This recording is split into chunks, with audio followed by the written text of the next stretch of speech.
APN news सत्य आणि सकारात्मक। कन्नड तालुका संघर्ष समितीच्या वतीने काही प्रमुख मागण्यांसाठी छत्रपती संभाजीनगर येथे साखळी उपोषण सुरू केले आहे। याबाबत सविस्तर असे की कन्नड तालुका संघर्ष समिती तसेच राष्ट्रीय महामार्ग 52 व औरंगाबाद चाळीसगाव नियोजित रेल्वे मार्ग संघर्ष समितीच्या वतीने काही प्रमुख मागण्यांसाठी डॉक्टर अण्णासाहेब शिंदे यांच्या नेतृत्वात माननीय विभागीय आयुक्त कार्यालय छत्रपती संभाजीनगर या ठिकाणी दिनांक 12/8/2024 रोजी सकाळी 10 वाजेपासून साखळी उपोषणास सुरुवात केलेली आहे। या प्रमुख मागण्यांमध्ये विशेषतः धुळे सोलापूर राष्ट्रीय महामार्गावरील औड्रम घाटातील बोगद्याचे काम सुरू करावे, जेणेकरून महामार्गावरील राज्य रस्ता ओलांडताना शेकडो अपघात होतात, त्यासाठी या बोगद्याचे काम तात्काळ सुरू करावे। त्याचप्रमाणे दुसरी मागणी अशी की गौताळा अभयारण्यात व्याघ्र प्रकल्प मंजूर करावा, जेणेकरून जवळपास राहणाऱ्या नागरिकांचा तसेच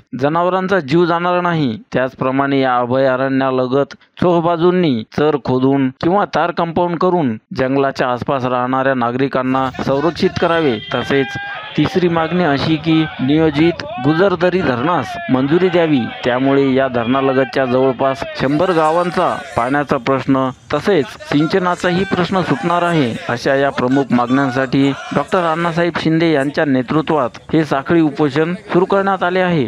APN न्यूज साठी अर्जुन पवार, छत्रपती संभाजीनगर।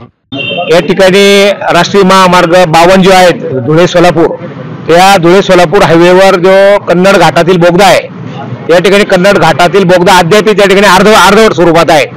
आज या ठिकाणी नॅशनल हायवे पूर्ण बनला, पण त्या ठिकाणी जो टनेल आहे तो अर्धवट आहे आणि त्यामुळे ते नॅशनल हायवे पूर्ण होण्याचा काही मतलब नाहीये। आमचं म्हणणं असं आहे की त्या बोगद्याला ताबडतोब केंद्रीय जलवाहन मंत्री नितीन गडकरी साहेब यांना आम्ही किमान 10 वेळेस भेटलो, त्यांना सांगितलं तो बोगदा पूर्ण करा। तर सुरुवातीला 2016ला याची किंमत होती 3,500 कोटी, आज त्यांचं म्हणणं 6,000 कोटी रुपये लागत आहेत, याला आम्हाला परवडत नाही। पण आमचं म्हणणं आहे की त्याच टायमाला जर या रस्त्याबरोबर जर त्याचं टेंडर काढलं असतं तर 3,500 कोटीमध्ये बोगदा सुद्धा झाला असता। त्याला जोडणारा हा रस्ता आहे, पुढे धुळ्यावरनं गुजरातला जाणारा सुद्धा एक हायवे आहे नवापूर मार्गे, त्या ठिकाणी हायवे असताना त्या ठिकाणी पैशाअभावी अपूर्ण राहणे हे दुर्दैवी आहे। आणि म्हणून आमचं नितीन गडकरी साहेबांना असं विनंती आहे की आपण अनेकदा बोलतात माझ्याकडे पैशाची कमी नाहीये, मी हे हायवे म्हणाला ते पण आम्हाला अभिमान आहे। आमचा महाराष्ट्रात एक मंत्री एवढे देशामध्ये काम करतोय, पण दुर्दैवाने आमचं मराठवाड्यातलेच काम होत नाहीये। आज मराठवाड्यातल्या बोगद्यासाठी ते म्हणतात आमच्याकडे पैसे नाही, हे चुकीचं आहे। आणि आम्ही मागच्या आठवड्यामध्ये पालकमंत्री महोदयांना भेटलो, त्यांना आम्ही आज सांगितलं की बाबा याच्यामध्ये 50% वाटा राज्य सरकारने उचलावा, म्हणजे 3,000 कोटी राज्य सरकार उचलेल आणि 3,000 कोटी केंद्र सरकार उचलेल, म्हणजे तो हायवे म्हणजे तो बोगदा बनवा, म्हणजे हायवे पूर्ण वापरात येईल।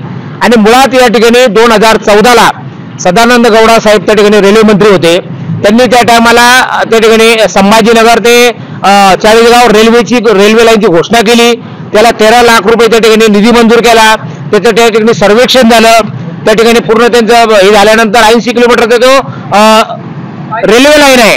आणि म्हणून त्या ठिकाणी ती रेल्वे लाईन जर पूर्ण केली तर तो खर्च बोगद्याचा खर्च काही रेल्वेवर टाका, काही केंद्राने उचला, काही राज्याने उचला, हा पण एक पर्याय आहे।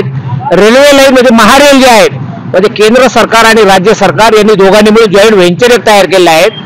ज्या रेल्वे लाईनसाठी राज्य सरकार 50% वाटा उचलणार असेल अशा ठिकाणी केंद्र सरकार प्राधान्याने तो रेल्वे रूट पूर्ण करतो बा, अशी ती जी संकल्पना आहे त्यामध्ये सुद्धा हे आहे, हे प्रपोजल आहेत। आणि म्हणून त्या माध्यमातून आमचं असं म्हणणं महारेलच्या मार्फत हा प्रकल्प पूर्ण केला पाहिजे। महारेलने DPR बनवलेला आहे, महारेलने केंद्र सरकारला सादर केलेले आहेत। केंद्रीय मंत्री सुरेश प्रभू साहेब त्या ठिकाणी केंद्रीय मंत्री असताना सुद्धा आम्ही 1 लाख लोकांच्या सह्या आमच्या या पूर्ण कन्नड तालुका, चाळीसगाव तालुका आणि खुलताबाद तालुका या सर्व लोकांच्या सह्या घेऊन आम्ही सुरेश प्रभू साहेबांना भेटलो होतो। त्यांनी आम्हाला सांगितलं तर हा रेल्वे रूट आम्ही पूर्ण करू, पण तो दुर्दैवाने तो पूर्ण होत नाहीये, हा सुद्धा रेल्वे रूट झाला पाहिजे। तिसरं आमचं जे आहे का गौताळा अभयारण्यामध्ये व्याघ्र प्रकल्प झाला पाहिजे, ही पण आमची एक मागणी आहे। कारण 1986ला शंकरराव साहेब मुख्यमंत्री असताना शंकरराव चव्हाण साहेब हा व्याघ्र प्रकल्प त्या ठिकाणी सेंच्युरी डिक्लेअर झाली आहे। गौताळा अभयारण्य सेंच्युरी सोबत मेळघाट सेंच्युरी डिक्लेअर केली आहे, ताडोबा अभयारण्य डिक्लेअर केले आहे। दोन्ही ठिकाणी त्या ठिकाणी व्याघ्र प्रकल्प झाला, लायन सफारी झाली, त्या ठिकाणी अनेक पर्यटक येत आहेत, त्या ठिकाणी तरुणाला रोजगार मिळाला।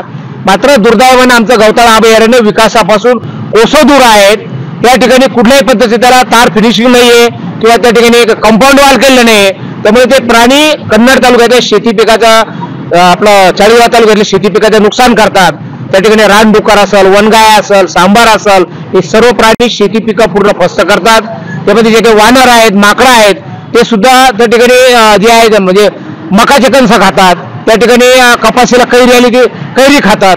म्हणजे कन्नड तालुक्याला गौताळा अभयारण्य शाप आहे की आम्हाला वरदान आहे हेच आम्हाला कळाना, अशी परिस्थिती झाली आहे. म्हणजे ते म्हणे बाप भीक मागू देना आणि आई भीक वाढेना, अशी आमची गत झाली आहे. नुसतं डिक्लेअर केलं, पुढे साप पकडले की गौताळा अभयारण्य देऊन सोडतात. मराठवाड्यात कुठे बिबट्या पकडला की ते अभयारण्य काढून सोडतात. पण तो बिबट्या जातो कुठे, तिथे काही त्याला संरक्षण आहे का, त्याला तिथे खाद्य आहे का, त्याला तिथे पाणी आहे याचा कोणी विचार करत नाही. आणि म्हणून हे वन खातं झोपलेलं आहे. वन खात्याला आम्ही अनेक दिवसाची मागणी की तुम्ही ताबडतोब त्याला बंदिस्त करा, त्याला चोबाजूने सर खोदा, त्याला त्या ठिकाणी तार फिनिशिंग करा. गौताळा अभयारण्यामध्ये उन्हाळ्यामध्ये हिरवे राहणारे झाडं लावा, कारण ते पूर्ण सागवान जंगल आहे. आणि सागवान जंगल असल्यामुळं उन्हाळ्यामध्ये पानगळ होते, त्या ठिकाणी पूर्ण डोंगर तापतो, डोंगरातलं तापमान तापतं. त्यामुळे वन्य प्राणी शेती वस्तीकडे येतात. लोकांच्या एखादी बकरी काय, कोणाचे वासरू काय, कोणाची गाय काय, हे तर रोजच झालं. आता मागच्या महिन्यामध्ये ऋषिकेश राठोड नावाचा आमचा एक मुलगा आहे त्या भांबरवाडीचा, त्या भांबरवाडीने त्या मुलालाच वाघाने मारून टाकलं. आणि त्या ठिकाणी असं असताना इथे जे काही जिल्ह्याचे मेन बॉस आहे मंकावार, त्याचप्रमाणे धुमाळ म्हणून मराठवाड्याचे अधिकारी, मुळात आमचं म्हणणं आहे की या ठिकाणी जे आहे अभयारण्य फक्त कन्नडला आहे, हे सगळं ऑफिस कन्नडला हलवा. म्हणजे त्या ऋषिकेश राठोडचा बिचाराचा प्राण गेला, हे अधिकारी एक सुद्धा तिथे गेले नाही, एकाने सुद्धा जाऊन त्या कुटुंबाची सुद्धा विचारपूस केली नाही. असे निर्गावलेले डिपार्टमेंट आहेत. म्हणून आम्ही विभाग आयुक्तांना अशी मागणी केली की यांना कन्नडला हलवा, यांना जरा कळू द्या कन्नडच्या लोकांच्या व्यथा. तिथले वाघ संभाजीनगर शहरात यायला लागले, इथे लोकांचे त्या ठिकाणी हालहाल केले. मग जर वाघ अशी शहरोशहरी फिरणार असतील, गावोगावी येणार असेल, कन्नड तालुक्यातले लोकांचं जीवन त्या ठिकाणी हराम करणार असेल, ते वन खातं करतं काय?